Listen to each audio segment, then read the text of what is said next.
नमस्कार, मैं हूं आपके साथ साक्षी। बिहार में आज दूसरे चरण की वोटिंग जारी है।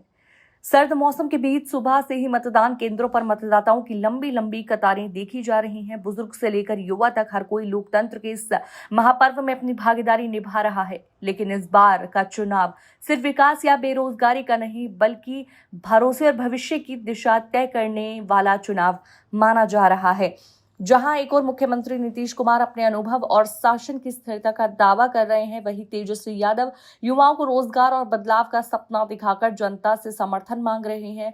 दूसरी तरफ बीजेपी और जेडीयू गठबंधन पूरी ताकत से मैदान में उतर चुके हैं, तो वहीं महागठबंधन भी जनता के बीच अपने मुद्दों को लेकर आक्रामक दिखाई दे रहा है। लेकिन इस चुनावी शोर के बीच दिल्ली से आई एक बड़ी खबर ने सियासत का रुख बदल दिया है। राजधानी दिल्ली में हुए धमाके ने सुरक्षा एजेंसियों और राजनीतिक गलियारों में हलचल मचा दी है। धमाके के बाद विपक्ष ने केंद्र सरकार पर निशाना साधते हुए कहा कि जब देश की राजधानी तक सुरक्षित नहीं है तो जनता कैसे सुरक्षित रहेगी।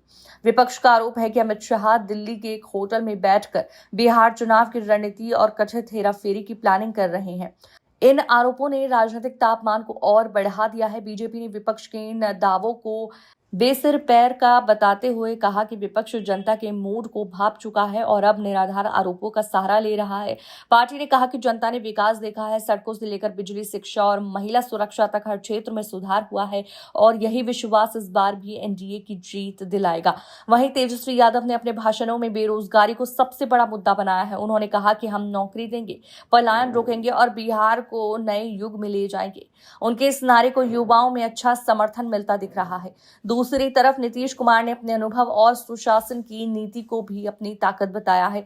उन्होंने जनता से अपील की है कि स्थिर सरकार की विकास की गारंटी दे सकती है, लेकिन जन भावना किस ओर जा रही है यह भी साफ नहीं है।